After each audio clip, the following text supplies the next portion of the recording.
সুপ্রিয় চাকরিপ্রার্থী শিক্ষার্থী বন্ধুরা, জব মত প্রিপারেশনে সকলকে স্বাগত। আজকে আমরা শতকরা পাশ ফেলের তৃতীয় ক্লাসে আপনাদেরকে স্বাগত জানাচ্ছি। শিক্ষার্থী বন্ধুরা, আমাদের এখানে 4 নম্বর অঙ্কটা বলছে কোনো পরীক্ষায় বাংলায় পাশ করেছে 85% এবং ইংরেজিতে পাশ করেছে 70%।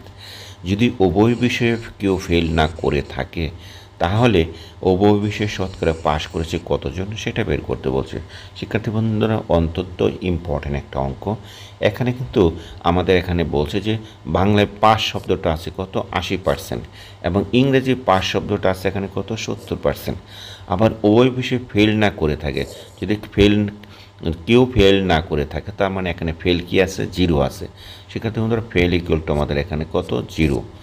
তার মানে আমরা কি করব, এরকম অঙ্ক যদি আসে আমাদের পরে আবার শেষে কি বলছে, পাস করেছে, তার মানে উপরে অংশটুকু আমরা কি করতে হবে, নিয়ম হলো যে যদি পাস করে থাকে এরকম প্রশ্ন চাই তাহলে উপরের অংশটাকে আমাদের ফেলে কনভার্ট করতে হবে।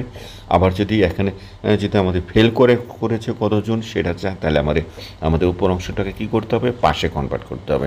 শিক্ষার্থী বন্ধুরা, এখানে যেহেতু আমাদের পাস বের করতে বলছে তাহলে উপরে যা আছে সবগুলো আমরা ফেলে কনভার্ট করবো। শিক্ষার্থী বন্ধুরা, এই জায়গায় পাস করেছে কতজন, এই জায়গায় পাস করেছে 80 জন, তাহলে আমরা কি করব, বাংলায় পাস করেছে 80 জন, এটাকে আমরা কী করবো, বাংলায় ফেল করেছে কতজন সেটা আমরা বের করব। তাহলে আমরা বের করি, তাহলে দেখেন যে কতজন ফেল করেছে আমরা লিখবো, পাশের জায়গায় ফেল শব্দটা আমরা লিখে দিই। ফেল কত হবে, 80 থেকে যদি আমরা বাদ দিই, কত বাদ দিই, 100 বাদ দিই, তাহলে কত থাকে, 15% থাকে। তাহলে ফেল করেছি কত পার্সেন্ট, 15%। আবার ইংরেজিতে এই যে জায়গাটা আছে এটাকে আমরা কী করব, ফেল যদি লিখি, ফেল কত পার্সেন্ট হবে আমাদের এখানে, কত পার্সেন্ট, 70% এখন করছে। তার মানে 100 থেকে যে 70 বাদ দিয়ে কত হয়, 30% হয়। তাহলে আমাদের এখানে ফেল করেছে 30%।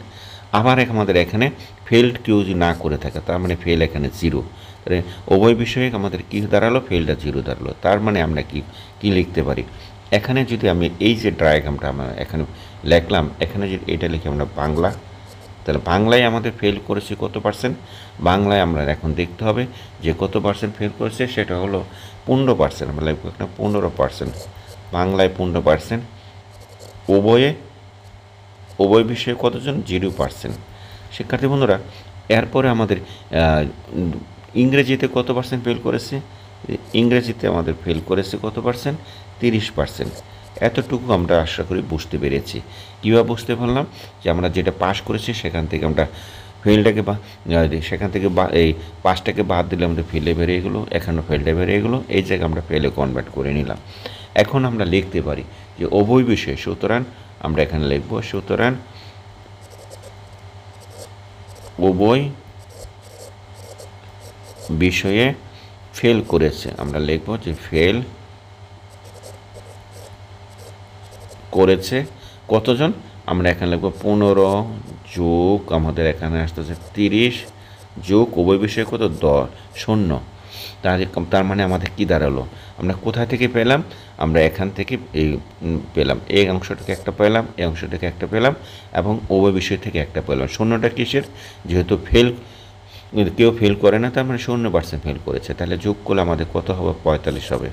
আমাদের কত হলো, উভয় বিষয়ে ফেল করেছে কতজন, 45%। এখন আমাদের দেখতে হবে কতজন পাস করেছে, সুতরাং আমরা লিখব যে উভয় বিষয়ে পাস করেছে, আমরা লিখি পাস করেছে কতজন, 100 থেকে আমরা বাদ দিব কত, 45। শিক্ষার্থী বন্ধুরা, 100 থেকে যদি 45 বাদ দিই তাহলে কত হয়, 55% হয়। তার মানে উভয় বিষয়ে কতজন পাস করলো, 55%। শিক্ষার্থী বন্ধুরা, আনসারটা মিলিয়ে দেখি, উত্তর হলো আমাদের কত, উত্তর হলো আমাদের 55। শিক্ষার্থী বন্ধুরা, 5 নম্বর অঙ্কটা বলছে যে 90% পদার্থে এবং 85% রসায়নে পাশ করেছে। যদি উভয় বিষয়ে কেউ ফেল না করে থাকে তবে উভয় বিষয়ে 225 জন পাশ করে।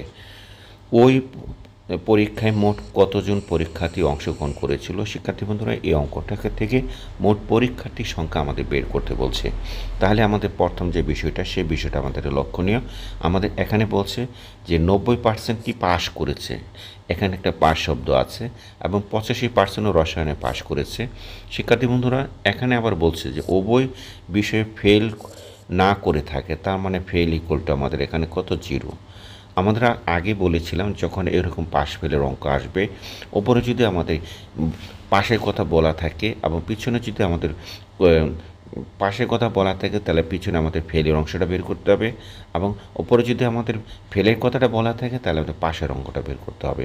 সেক্ষেত্রে বন্ধুরা এখানে যেহেতু আমাদের ফেল 0 আছে, তার মানে কি আমরা এখানে যে পাস করেছে এই পাসটাকে আমরা কি করব, ফেলে কনভার্ট করব, অর্থাৎ 90% পাস, তার মানে কি হলো, এইটাকে আমরা যদি ফেল ধরি তাহলে ফেল আমাদের কত হবে, 100 থেকে যদি 90 জন ফেল করে তাহলে আমাদের কত পার্সেন্ট ফেল করলো, 10% ফেল করলো। শিক্ষার্থী বন্ধুরা আশা করি এতটুকু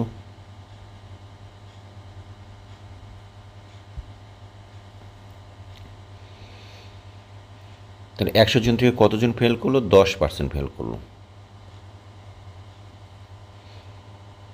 তা শিক্ষার্থী বন্ধুরা 100 জন থেকে কতজন ফেল করলো, 10% ফেল করলো। আবার 85% ফেল করেছে কোথা থেকে, রসায়ন থেকে। পাশ করেছে রসায়ন থেকে, তাহলে এখানে ফেল করেছে কতজন, আমরা লিখবো যেখানে এখানেও ফেল কতজন, 15 জন। শিক্ষার্থী বন্ধুরা তার মানে কি আমাদের ফেল করলো 15 জন। আবার উভয় বিষয়ে ফেল করেছে কতজন, উভয় বিষয়ে ফেল করেছে 0 জন। তার মানে আমরা কি পেলাম, আমরা এখান থেকে এখানে লিখি পদার্থ, এতটুকু লিখি পদার্থ। পদার্থ কতজন ফেল করেছে, 10% ফেল করেছে। 10% কীভাবে ফেল করে সেটা আমরা জানলাম। 100 জন থেকে যদি আমরা 90 জন বাদ দিই তাহলে তো আমাদের 10 বেড়ে গেলো, কারণ হলো পাশ করেছে 100 জন, ফেল করেছে তাহলে কতজন, 10 জন। শিক্ষার্থী বন্ধুরা এখানে উভয়ে কী বলছিল, উভয়ে বলছিল, উভয় শব্দটা থেকে আমাদের কি পেলাম, 0 পেলাম, কারণ হলো কেউ ফেল করে না, তার মানে কি এখানে ফেলটা হলে 0 হয়ে গেল। আর এখানে রসায়নে কতজন ফেল করেছে, রসায়ন আমরা লিখব যে রসায়নে আমাদের কতজন, রসায়নে হলো আমাদের 15%। শিক্ষার্থী বন্ধুরা কীভাবে পেলাম, সেটা হলো আমাদের পাস কত ছিল, 85 ছিল, 100 থেকে বাদ দিলে আমাদের কত হলো, আমাদের 15% চলে আসলো। তার মানে আমি কি ফেলগুলো কনভার্ট করে নিলাম। আমি বলছিলাম আমার যদি ফেল থাকে তাহলে আমাদের পাস বের করতে হবে, এবং পাস থাকলে সেটা ফেল বের করতে হবে। শিক্ষার্থী বন্ধুরা এখানে পাস শব্দটা বলা আছে, কাজে আমাদের উপর অংশটাকে ফেলে কনভার্ট করে নিলাম। তাহলে আমরা লিখব সুতরাং উভয়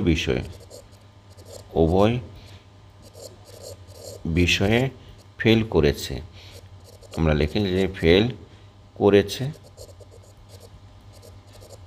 কতজন, আমাদের এখানে 10, পরে আসবে কত আমাদের 0, উভয়ের 0, আর হলো 15 মানে কিসেরও, আমাদের এখানে রসায়নের। শিক্ষার্থী বন্ধুরা এটাকে যদি আমরা যোগ করি কত হয়, 25% হবে। 25% কী করেছে, উভয় বিষয়ে ফেল করেছে।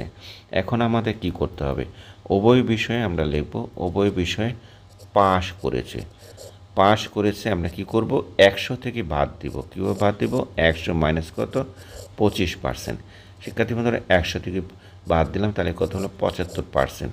তাহলে আমাদের মোট কত পার্সেন্ট পাস করেছে সেটা আমরা বের করলাম। আমাদের অঙ্ক কিন্তু শেষ নয়, তো বলছে তবে উভয় বিষয়ে 225 জন পাস করে থাকে, তাহলে মোট শিক্ষার্থীর সংখ্যা বের করতে হবে। মোট শিক্ষার্থীর সংখ্যা কী হলো সেটা আমরা বের করবো। যদি বের করি তাহলে আমাদের কীভাবে বের করবো দেখেন, অর্থাৎ 25 জন পাস করেছে মোট শিক্ষার্থীর ভিতরে, তাহলে একে কত আর এতজনের কত, এইভাবে আমরা বের করতে পারি অঙ্কটাকে। যদি আমরা বের করি তাহলে আমাদের কি দাঁড়ায়, তাহলে 100 জনের ভিতরে পাস করে কতজন, 25 জন, তাহলে একে কত আর উভয় বিষয়ে কত, এই বিষয়ে কত, তাহলে আমরা লিখতে পারি মোট শিক্ষার্থী। শর্টকাট করে আমরা লিখব যে মোট শিক্ষার্থী, তো আমরা লিখি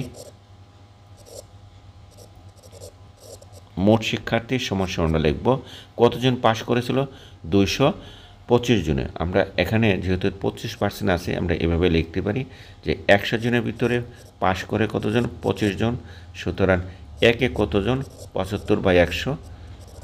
এরপরে আমাদের আসে কত, 225 জনে কত, আমাদের কী দাঁড়াবে, 75 গুণ 225/100। এভাবে আমরা অঙ্কটা করতে পারি। শিক্ষার্থী বন্ধুরা এটা কি এই অংশটাকে আমি জাস্ট খালি এখানে লিখে দেব, 225 বাই কত, 225 বাই কত পার্সেন্ট বলছিল, 75%। এটাকে যদি আমরা ভাঙি তাহলে কীভাবে ভাঙিতে পারি, 225/75 বাই কত, 100। এটাকে যদি সিম্পলিফাই করি তাহলে আমাদের দাঁড়ায় যে কত, 225 ইন্টু আমাদের 100টা উপরে চলে যাবে, নিচে আমাদের কত হবে, 75 হবে। এখানে কাটলে কয়বার যাবে 3 বার, এখানে কয়বার যাবে 4 বার, এখানে কয়বার যাবে, এখানে যাবে 75 বার। তাহলে 75 4 কত হয়, 75 4 হয় 300। শিক্ষার্থী বন্ধুরা আমাদের দেখার বিষয় কতজন পাস করেছে সেটার বিষয়। উত্তর হলো আমাদের খ, অর্থাৎ আমাদের পাস করেছে কতজন, এখানে 300 জনে।